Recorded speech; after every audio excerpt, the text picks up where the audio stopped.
My name is Adana from Global Classroom. I get to meet people from all over the world and introduce them to kids just like you in classrooms throughout New Jersey and New York City. I love Global Classroom because it gives kids the chance to learn more about the world without having to buy a ticket or even pack a suitcase. Summer is often the time where people get to explore and learn new things. So this summer on the Global Classroom, we're going to meet a few of my friends in countries all over the world. And we're going to learn what their life was like when they were kids. So get ready and keep on watching. Hey everyone, today we are in for a real treat. We're heading over to see my friend Sophia, and she's going to tell us all about Brazil and what her life was like when she was growing up there. Anyway, are you ready? Come on, let's go.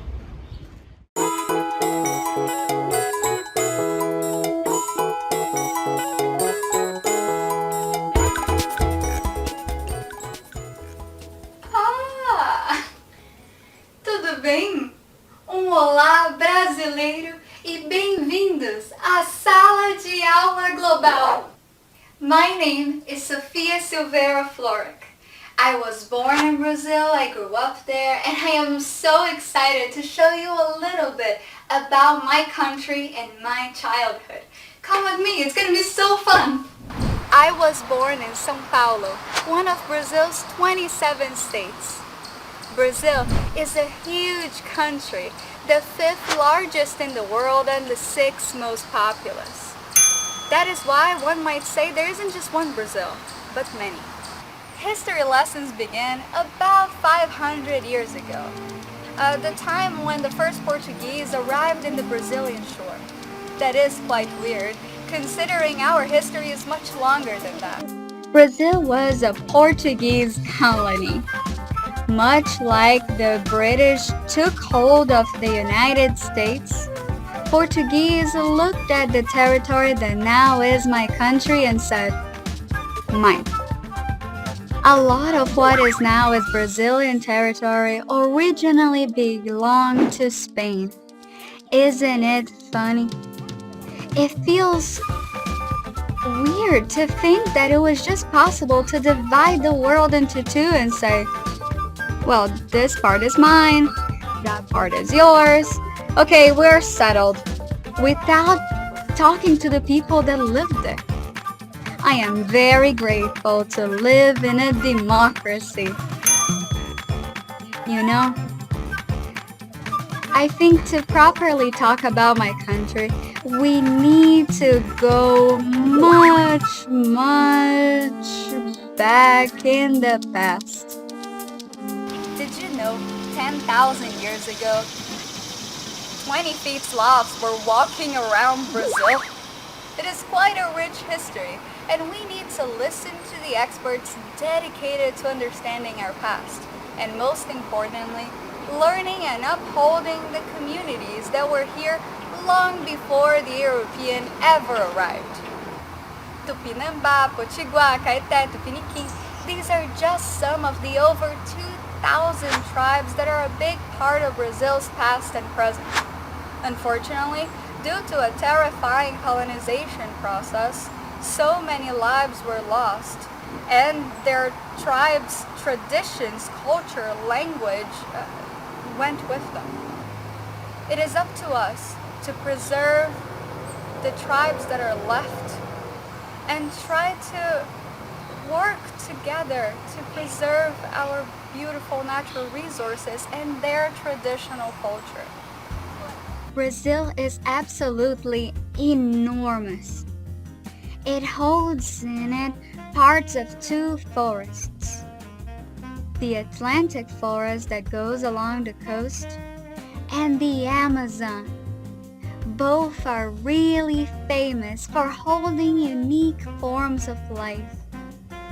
Indigenous populations were all around Latin American territory, crossing what we now understand as national border, and occupying all kinds of territory, which demanded a lot of knowledge and skill. Deserts, all kinds of landscapes, from mountains to flat surfaces. So many different tribes, different customs are a big mirror to the diverse landscapes of my home. I am a very lucky girl.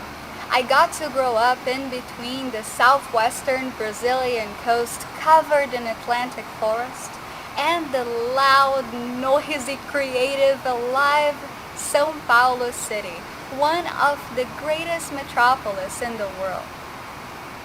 It is important to say, just like I said before, there are many Brazils and not just one. Sometimes there are many Brazils in the same state, the same street. I was shielded from a lot of my country's inequality and poverty.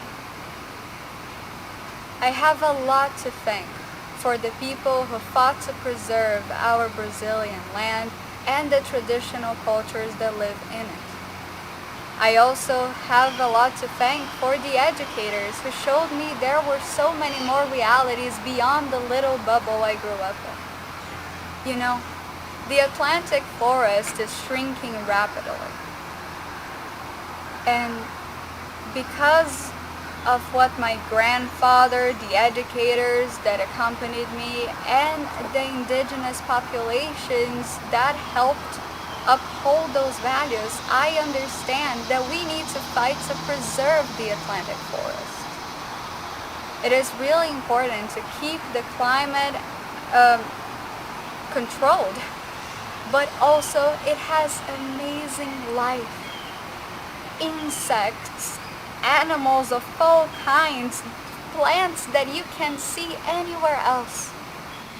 I am really lucky. But I want the Brazil of, next year, maybe even in the next century, to be just as lucky as I was, hopefully more. And for that, it will take a lot of work and listening to the people that understand more. The scientists who investigate the land and the small plants and the difference between those tiny, tiny little things that we sometimes cannot even see.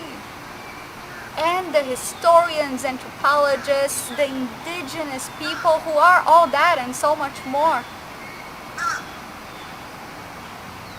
We have a lot of work to do. But before that, I want to show you a little bit of what my childhood looked like. I want to tell you what a day was like when I still had to go to school. It wasn't a long time ago, but it certainly feels like so much time has passed by. Come, I'll show you.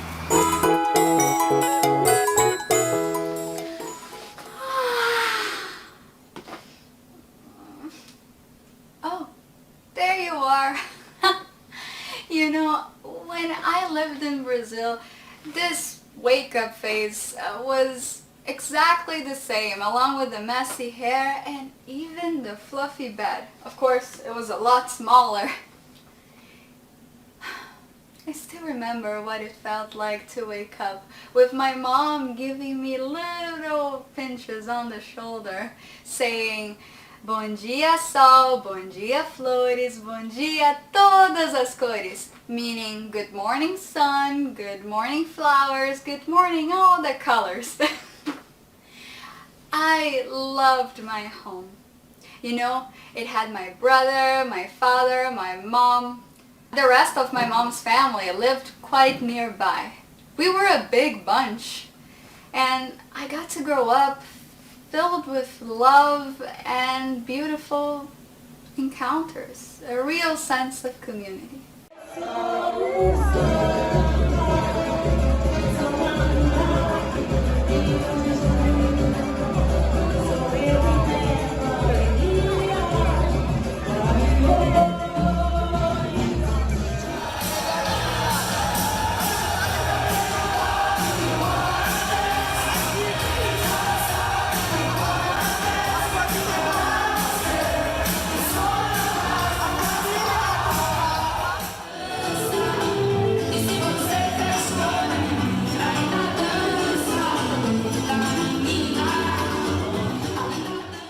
My neighborhood was really special. It was called Bexiga. It is impacted by a lot of Italian influence, along with migrants from all over the country, especially the northeastern region. My home was so special. I remember the sound the gas truck made every time it passed by. It was a very special song. Also, the knife sharpener, the guy who would fix everyone's tools, whenever he would pass by our street, he would play this song. It sounded like a whistle. The neighbors were loud and they played songs of all kinds. The neighborhood is so alive. It's still there in the city of São Paulo. You know, Brazilians have a different sense of time. Punctuality is appreciated, but not essential. Sometimes being 15 minutes late, depending on the occasion, 30, 40, maybe even more, is perfectly acceptable, sometimes expected. I think it proves how open to life Brazilians are.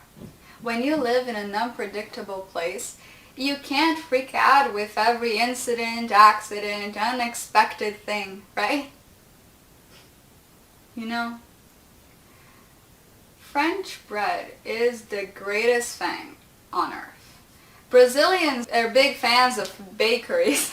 I still remember what it felt like to wake up to the smell of pão de queijo, cheese bread, and French bread, very crunchy, perfectly warm.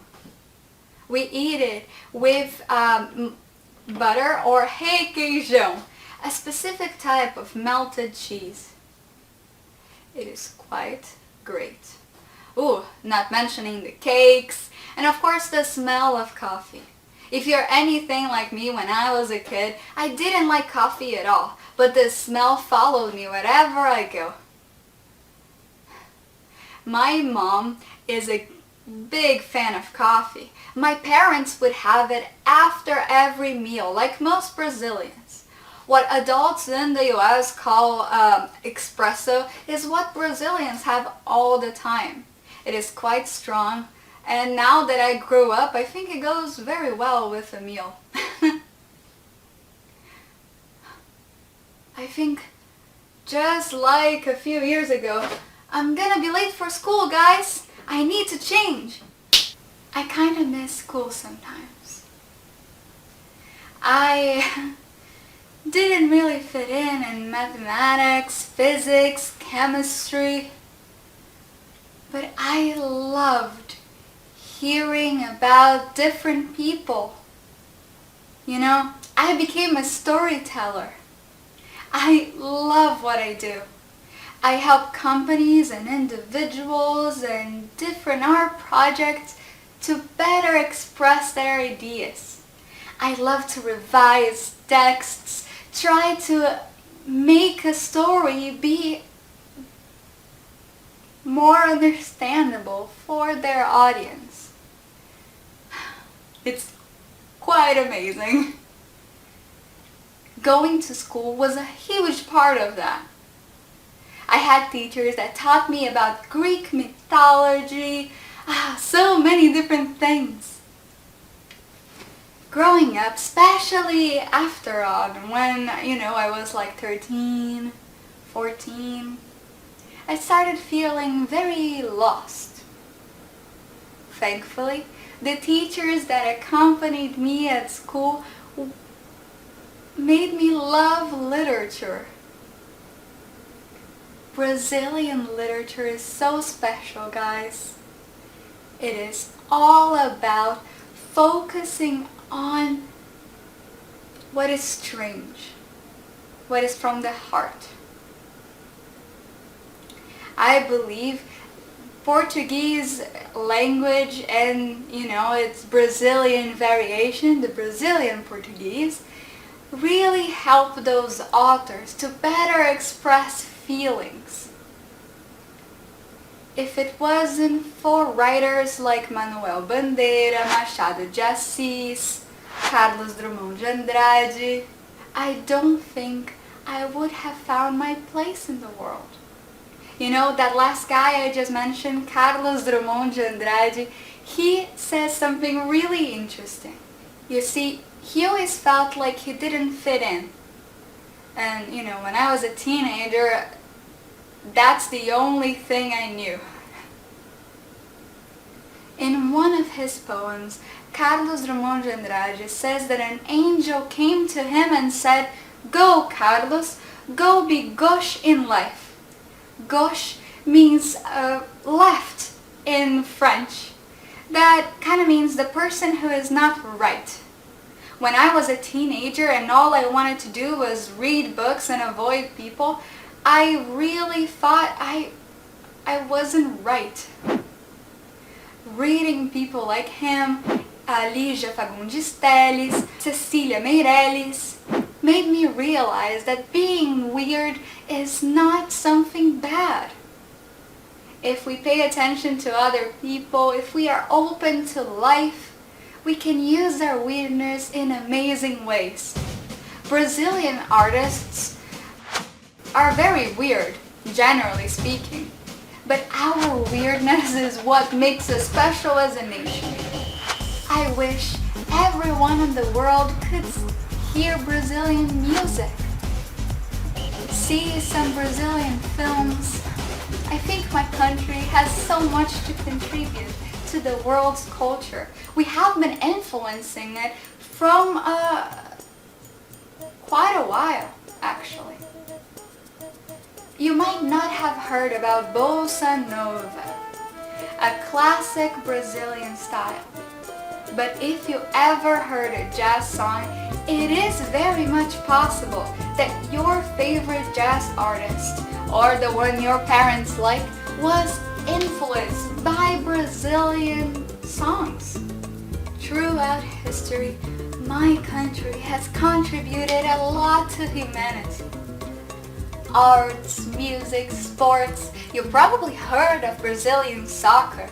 I, for one, am terrible at sports, and to be honest, I wasn't very interested in them. But I have to admit, every time I see a great soccer game, I have to clap, I have to cheer. I feel connected to my community. I understand Brazilians' love for soccer because the unexpected can happen. It is hard not to appreciate the combination of dance, sports, strategy, and teamwork. It is in the mixture, the real value of all those crafts. I really hope the Brazilians of today and in the future can appreciate that every culture has something to contribute. It doesn't matter where it's from, it's valuable because it's human. No culture should be erased or forgotten. They all matter. And they are all a big part of our national identity. Check this out. In the 1800s, an influx of immigrants arrived in the Brazilian shore. Here, you already had the various indigenous people that originally occupied our land. Then, you had the Portuguese colonizers that came with European influences from all over. With the kidnapping of African people, you had the juxtaposition of African influences, the indigenous people that were here originally, and a European blend. These cultures weren't equally appreciated, but they are all a big part of our identity. With this whole new wave of immigrants that came in the 19th century, you then had a different addition there. People from all continents added even more wisdom and mixture to our country. German, Spanish, Italian, Japanese. You know, it is really special that a country like Brazil, and now that I think about it, the United States, can support so much inside its territory. It is up to us to make sure that this mixture is incentivized and appreciated. To testify to that principle, I want to call up a dear friend of mine. We went to high school together and her family is from Japan. Erika Kayo still studies Japanese today, and I think she can tell us a little bit about the story of her community in Brazil. Konnichiwa minasan. Hello guys, my name is Erika, and today I'm going to talk a little bit about Japanese immigration. Did you guys know that the first Japanese immigrants came to Brazil in 1908? That's a long time ago, right? So, just like my family, the first Japanese immigrants came to Brazil mostly to work on coffee and numerous other crops. That was over 100 years ago, but since then, Japanese culture has conquered itself a very special place in Brazilian hearts, from Japanese food to pop culture and festivals. Nowadays, we can see Japanese words and expressions being incorporated into Portuguese language, such as né? Oh guys, that was amazing! Arigatou gozaimasu, Erika! Muito obrigada! I am so lucky to have friends that can teach me about different communities and their influence in Brazil's story. You know, immigration is an important thing. When we get in touch with people that are different from us, amazing things can happen. And I am really grateful that we can count on all those different people. Hopefully, more will come. And hey, sometimes when we talk about how diverse Brazil is, it is easy to think that this process happened peacefully. As we know, it didn't. Indigenous people were mistreated throughout the colonization process, and that still happens today. The African influences that are a big part of Brazil's story only happened because African people were kidnapped and brought to my country. I think it is important to recognize the hardship that is in this beginning and how it still affects us today. I don't think we should ignore anything. And hopefully, by recognizing exactly how the country began, we can continue to grow as a nation.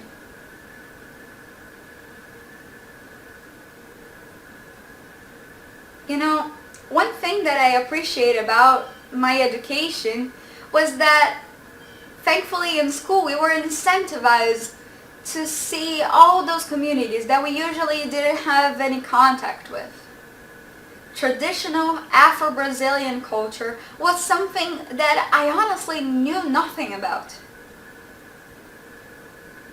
More and more, I'm learning how to appreciate and understand important parts of Brazil that are very different from the community I grew up in.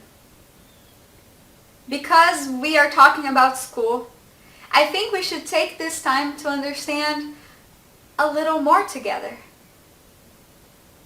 That is why I've called a very, very special guest. He will teach us about a special special Brazilian art manifest, demonstration, sport? I will let Mestre Maurão teach us more.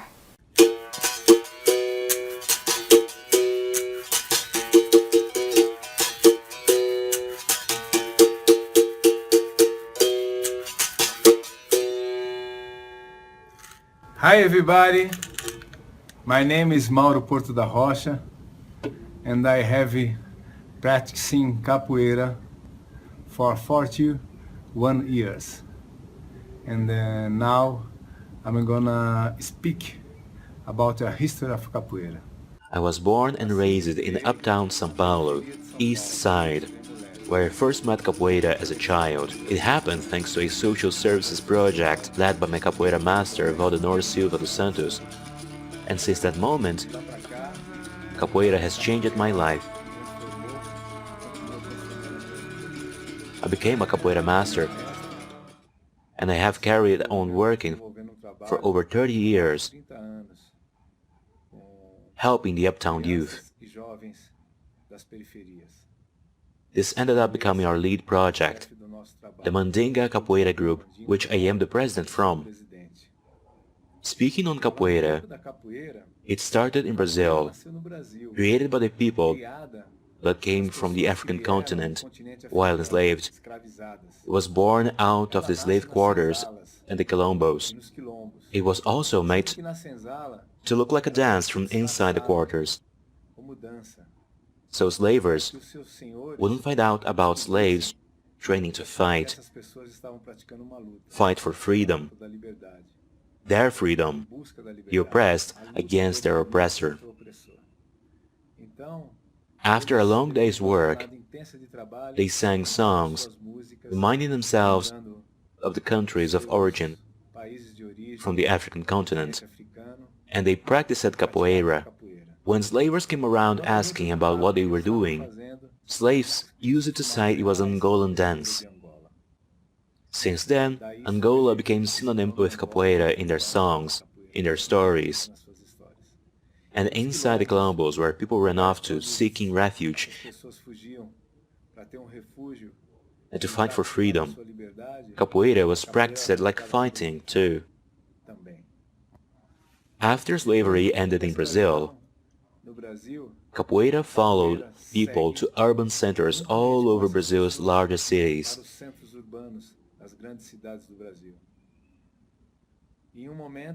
In the history, a tragic Brazilian history, capoeira went down in the Brazilian Penal Code.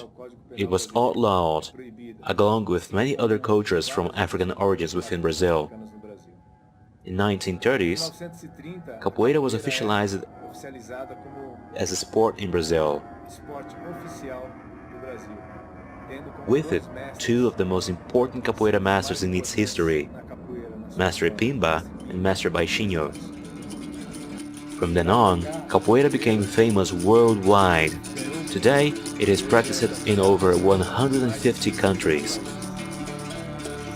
And it is considered art and culture and a genuine Afro-Brazilian sport. Thank you so much. Muito obrigada, Mestre Maurão. Also, did you notice that Mestre Maurão was speaking Portuguese? I think it is such a beautiful language to listen to. It has these very open vowels, this specific style of speaking. There are different accents throughout the country. And there are different types of Portuguese. There are 7 countries that speak Portuguese today. And Brazil is the largest of them. Portuguese is a language that came from Portugal, but it changed a lot in Brazilian land. Different accents, different tones, different ways of saying the same words. It is really amazing to understand how the language changed with every different influence. It's pretty cool. And hey, did you notice that when Mestre Maurão was speaking to us, an English speaker's voice was placed right there with him? That was my friend Paulo Zambarda. He is an English teacher. And with Leo Borges, we got a glimpse of what Brazilian voice acting is like. It takes a lot of work, audio mixing combined with translation, but Brazilians turn out to be really great at voice acting. You know, every time a popular cartoon plays, I only remember the Brazilian version of it. The characters' names change, every title for every movie. Sometimes it's a little goofy, but most times it's amazing what these artists can do and how the translation process works. It is particularly fascinating because with every translation, we can understand a little bit more about the territory that film or interview is being translated for. I love language because there are so many stories within it. Listening to Mestre Maurão, I realized there's still so much I need to learn about how African people and Afro-Brazilians have influenced the Portuguese language, our way of thinking about time, people. If we think about culture like an iceberg, in the top of the iceberg, we see only a little bit. What seems to be just a dance, just a party, just a sport, is actually much deeper than that. Thoughts about resistance and freedom are lying below the surface, and even below that, a feeling of fight and hope and trying to make sure their culture wasn't forgotten or erased, laid deep in that cultural iceberg. Now that I think about it, Brazilian carnival and types of music like samba also have their own icebergs. What seems to be just a party or just a bunch of people having some fun is actually sometimes a way of preserving a culture that has suffered a great deal. There is still a lot I need to learn about my own country and the different cultures that are in it. I'm so grateful I have friends that can teach me more. I hope where you live has a bunch of different people that can teach you about different influences, different groups, how different people live in the same place. And I know you can teach them a lot too. I think that is what Global Classroom is all about. If we listen to each other, maybe we can see way deeper than just the little tip of the iceberg that we usually come in contact with. There are different ways we can express ourselves. And every way has a path for us to understand different layers, different meanings of the same art form.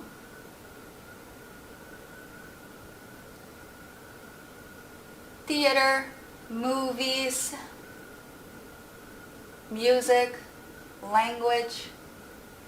There is so much I wanted to talk to you about in this show.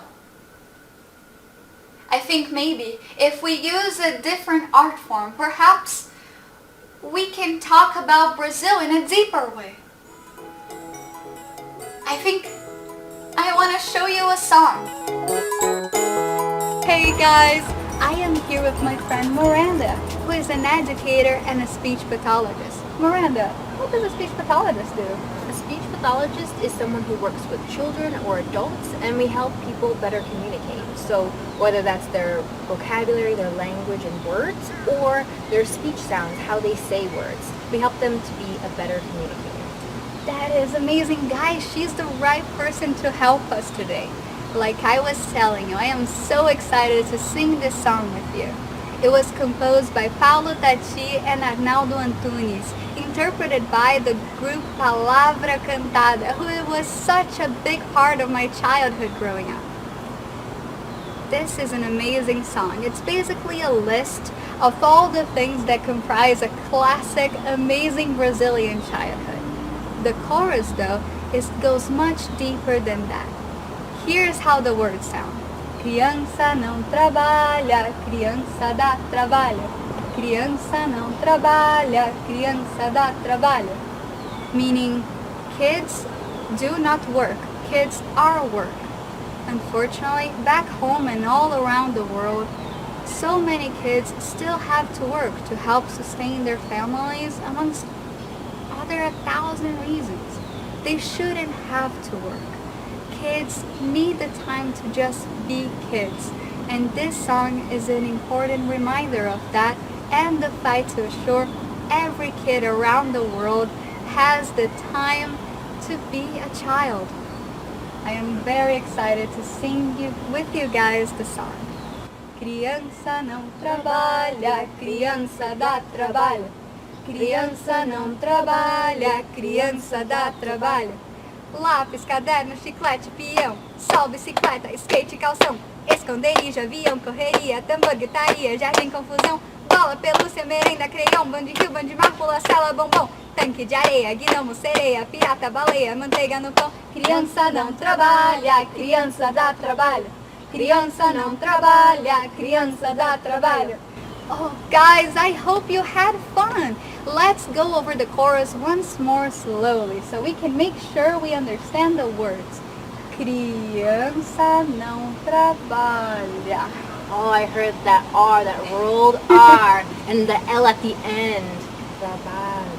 Trabalha. Criança dá trabalho. I hope you guys enjoyed learning a little bit of Portuguese today.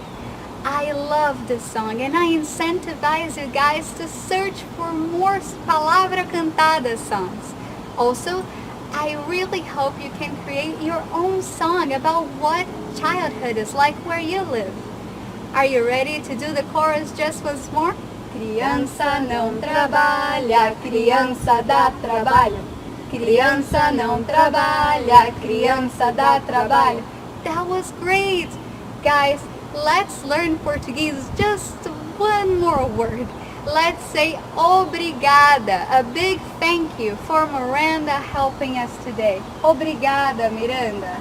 Obrigada, Sophia. Hello, my name is Sandra Pérez. I'm part of the musical group Palavra Cantada from Brazil. This song is about preserving the most beautiful part of childhood. The creativity, the sense of wonder, the curiosity. Daily freedom and joy are necessary for every child to grow. This song was made by my partner Paulo Tati and Arnaldo Antunes, our friend. But I have been singing it for many years. I'm so happy you got to know it. A big hug from Brazil.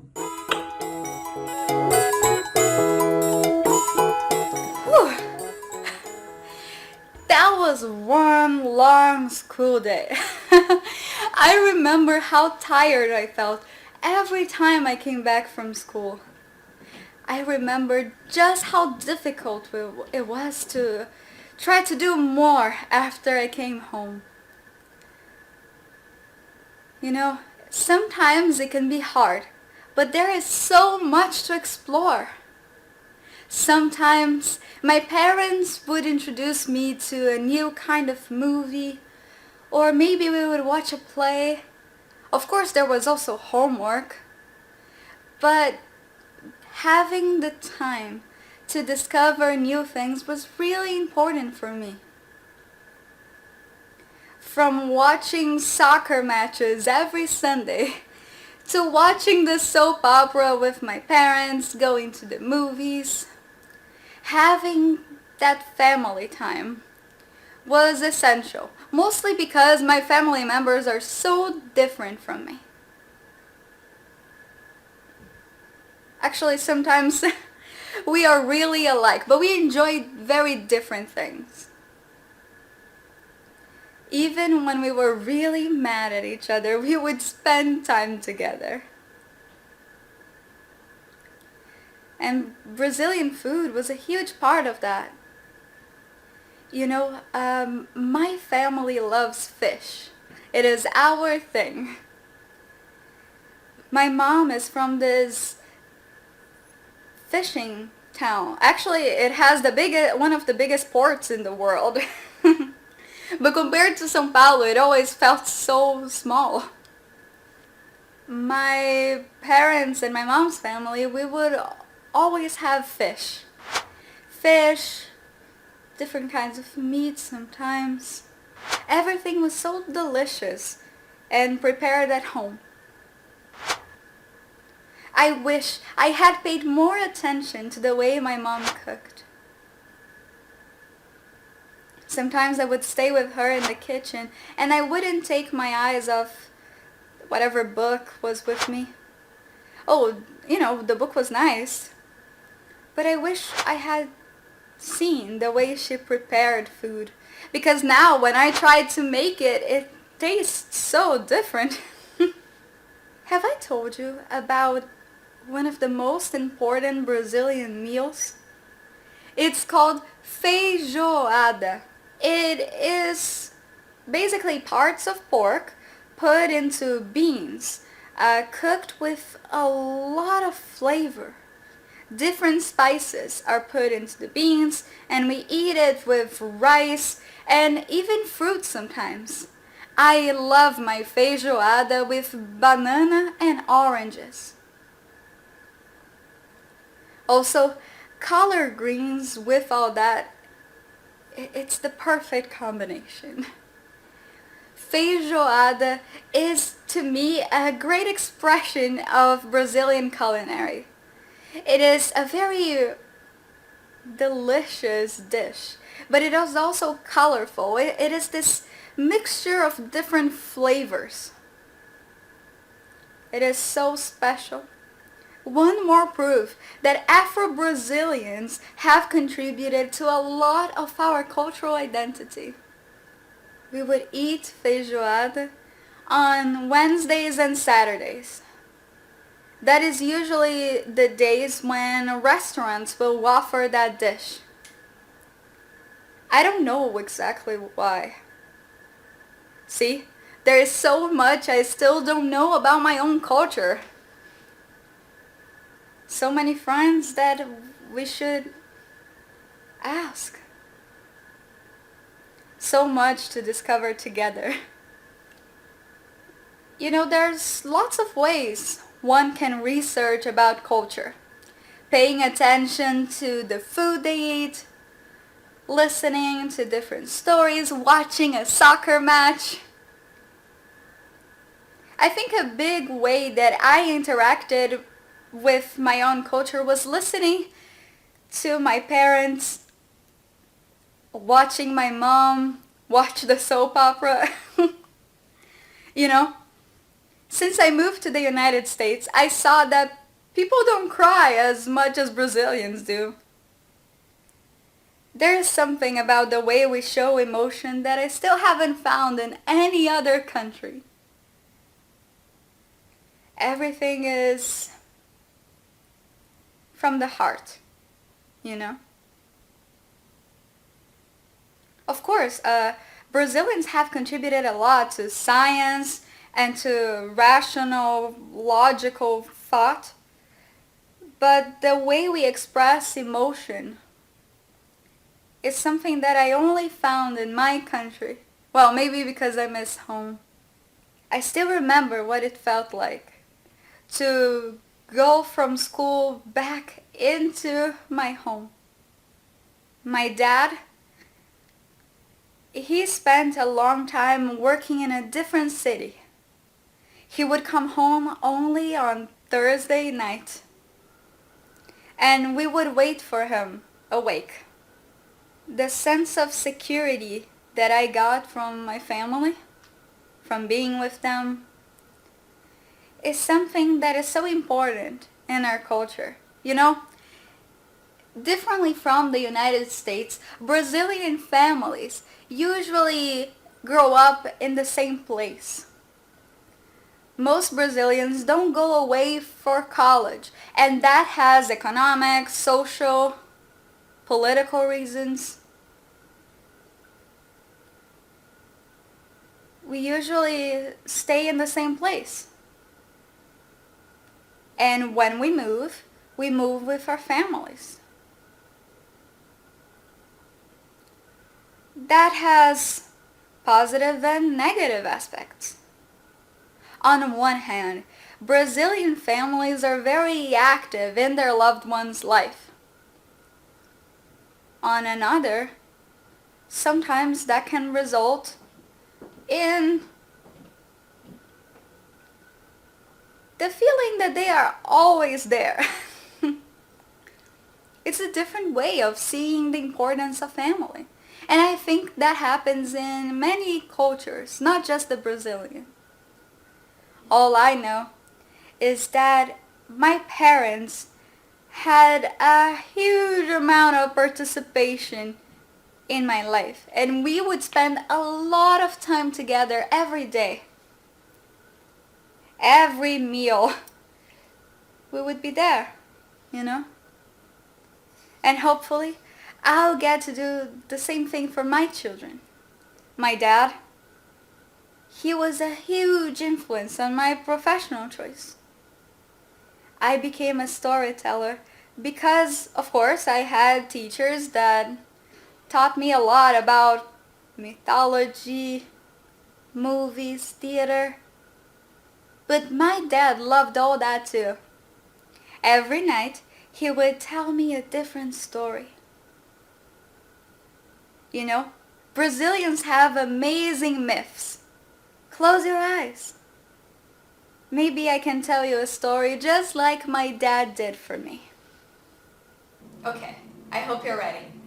Imagine that you are in the Amazon forest. Have you closed your eyes? You can hear the forest roar. You have the sounds of insects everywhere. And there is a dense fog that comes with recent rain. You can smell it. And in the dense forest, you can see way into the darkness a river. That's the Amazon River. And out there, you can hear there is something moving in the water, and it doesn't seem like a small fish. Can you imagine what it felt like to see this scenery for the first time? It is so powerful. That is why I think even the colonizers that dismissed so much of the new lands they were invading had to take off their hats for the Brazilian landscape. Imagine that you are a person who never saw a forest like that before. Maybe that's your case. That was definitely the case of the first Europeans that came to Brazil. Imagine the dense forest and the river and the fish, who is not small.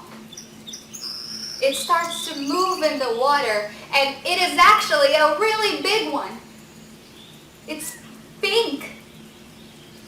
It is a pink Amazon dolphin. Those creatures really existed. I think if you open your eyes just now, you might even be able to see one. The pink Amazon dolphin would sometimes come to life. At night, when people were dancing and partying, near June, when we celebrate some of the saints that are a big part of Catholicism, Saint Anthony, for example. They were celebrating, and a very handsome man would appear out of the blue.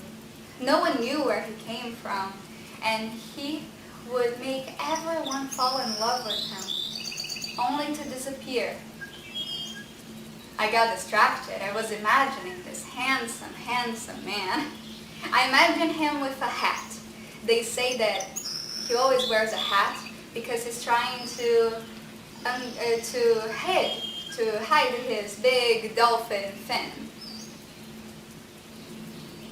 The Amazon pink dolphin is a real creature, and people say that when the night comes and the party starts, that's when he shows up, making everyone, boys and girls and everyone in between, to fall in love with him, and he would then disappear after the night ends and the lights of the party are out. That is a real part of Brazilian mythology. There are so many tales to discover, and I invite you to, maybe in your next bedtime story, try to find out more about Brazilian mythology. Every country has one. And I'm so glad I got to share mine with you. Can you feel that smell? I think it is time for dinner and to say goodbye. Did you have fun? Today, we explored a little bit of my country, Brazil.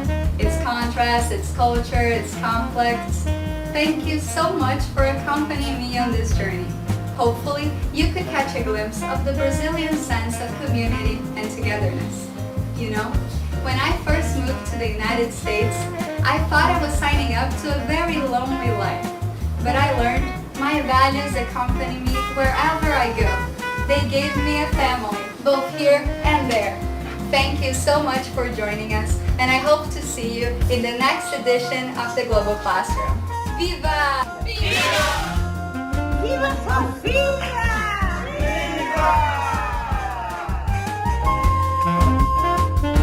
Wow, thank you so much, Sophia, for showing us around, introducing us to so many people, and teaching us all about life in Brazil. It's hard to spend time with Sophia and not walk away with some gems to think about later on. She actually taught us something very important today. You see, there are so many countries and cultures all over the world that are so awesome and fun to explore. But the reality is that everywhere has things that it needs to work on in order to make its life better for everyone who lives there. Sophia mentioned that there are concerns in Brazil around the environment and also around inequality. Is that the same thing here in the United States? Are there any things that we can work on to make sure that life is better for everyone who lives here? Anyway, it's time for me to go unpack. Until next time, keep learning and keep exploring.